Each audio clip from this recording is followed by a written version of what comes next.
Hi friends, నమస్తే. తమిళనాడులో హిందువుల పరిస్థితి పెనం మీద నుంచి పొయ్యిలో పడినట్టుగా ఉంది వాళ్ళ పరిస్థితి.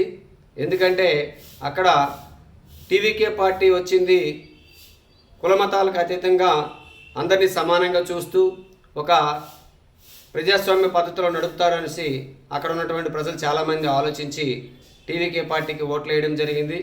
సింగిల్ లార్జెస్ట్ పార్టీగా అతి తక్కువ కాలంలో వాళ్ళు రావడం జరిగింది. గవర్నమెంట్ ఫామ్ చేయడం జరిగింది. ఆయన సీఎం కూడా అవడం జరిగింది. కాకపోతే ఆయన పార్టీకి డిఎంకే కూటమిలో ఉన్నటువంటి పార్టీలు అయినటువంటి కాంగ్రెస్ కావచ్చు, అలాగే ఐయుఎంఎల్ కావచ్చు, అలాగే వీసీకే కావచ్చు, సిపిఐ సిపిఎం పార్టీలు కావచ్చు మద్దతు ఇచ్చాయి. మరి ఆయన ఏ కులాలకు అతీతంగా రాజకీయాలు చేస్తామన్నాడు. కానీ కులతత్వ పార్టీ అయినటువంటి వీసీకే పార్టీ మద్దతుతో ఆయన ఇప్పుడు ప్రభుత్వాన్ని నడుపుతున్నాడు. అలాగే మతాలకు అతీతంగా రాజకీయాలు చేస్తానన్నాడు. కానీ మతం పేరుతో ఏర్పడినటువంటి ఐయుఎంఎల్ అనే పార్టీతో ఆయన కలిసి గవర్నమెంట్ ఫామ్ చేయడం అనేది జరిగింది. అవినీతికి వ్యతిరేకంగా పోరాడుతామన్నాడు.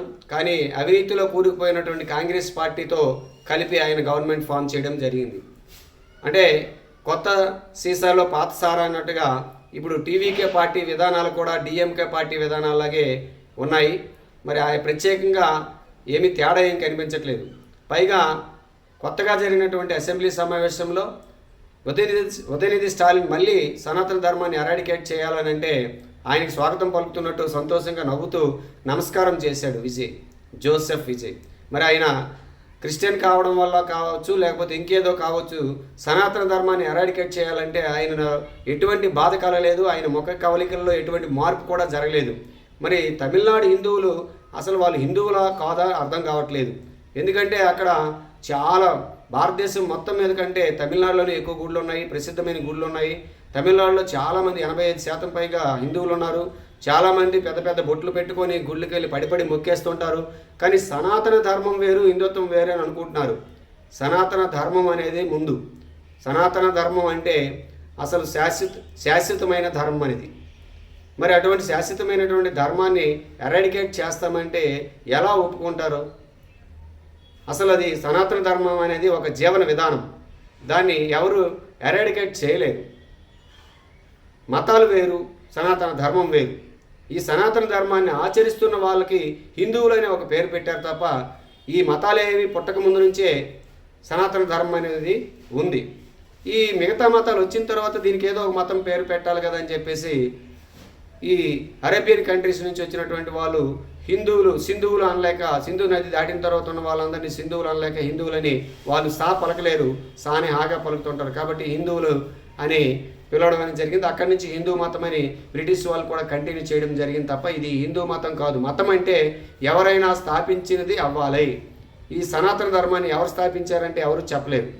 అత్యంత పురాతనమైనది. ఇది ఒక జీవన విధానం. ఇది మతం కాదు. మతం అంటే మతి ఉన్నటువంటి ఒక వ్యక్తి స్థాపించడము. మిగతా మతాలంటే ఎవరో ఒక ప్రవక్త వచ్చి దాన్ని స్థాపించాడు, ఏ టైంలో స్థాపించాడు కూడా చెప్పవచ్చు. నిర్దిష్టమైనటువంటి విధానాలు ఉంటాయి. ఇక్కడ సనాతన ధర్మం అనేది ఒక ప్రకృతితో మమేకమై విశ్వం అంతా ఒకే కుటుంబం అనే విధంగా చెప్పే ధర్మం సనాతన ధర్మం. అటువంటి సనాతన ధర్మాన్ని ఎరాడికేట్ చేయాలనడము అంతకంటే అజ్ఞానం ఇంకోటి ఉండదు. అయితే ఇక్కడ టీవీకే పార్టీకి చెందినటువంటి విజయ్ చాలా పెద్ద పెద్ద హామీలు ఇచ్చాడు. ఆయన ఇచ్చినటువంటి హామీలు నెరవేర్చాలంటే 1,00,000 కోట్లు, సంవత్సరానికి 1,00,000 కోట్లు పైగా అవసరం ఉంటుందని విశ్లేషణలు చెప్తున్నాయి. మరి అంత డబ్బులు పెట్టుకోవడానికి అవకాశం లేక ముందు తెలుసు ఆయనకి ఇన్ని హామీలు నెరవేర్చలేమని. కానీ అధికారంలోకి వచ్చిన తర్వాత చూసుకోవచ్చులే అని చెప్పేసి హామీలు ఇష్టానుసారం ఇచ్చేసి ఇప్పుడు ఆ హామీలు నెరవేర్చలేక ఈ సనాతన ధర్మం పేరుతో అక్కడ ఉన్నటువంటి ప్రజలందరినీ కూడా డైవర్ట్ చేయాలని టీవీకే పార్టీ అధినేత అయినటువంటి జోసెఫ్ విజయ్ ఆడుతున్నటువంటి ఒక నాటకం. అలాగే జోసెఫ్ విజయ్తో స్టాలిన్ లేదా ఉదయనిధి స్టాలిన్ ఆడిస్తున్నటువంటి ఇంకొక నాటకంగా కొంతమంది అయితే భావిస్తున్నారు.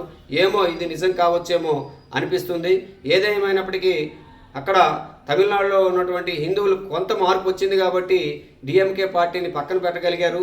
కానీ అందరూ హిందువులో మార్పు వస్తే ఇటువంటి టీవీకే పార్టీ కావచ్చు, డిఎంకే పార్టీ కావచ్చు, అన్నాడీఎంకే పార్టీ కావచ్చు, ఇలాంటివన్నీ కూడా ద్రవిడవాద సిద్ధాంతం పేరుతో హిందువులను లేదా ఉత్తర భారతదేశం దక్షిణ భారతదేశం పేరుతో భారతీయులను విడదీసేటటువంటి ఈ పార్టీలన్నింటినీ పక్కన పెట్టి జాతీయవాద భావజాలం కలిగినటువంటి పార్టీలకి ఓట్లు వేస్తారు. మరి ఆ సమయం రావాలని మనం కోరుకుంటూ సెలవు తీసుకుంటున్నాం. నమస్తే.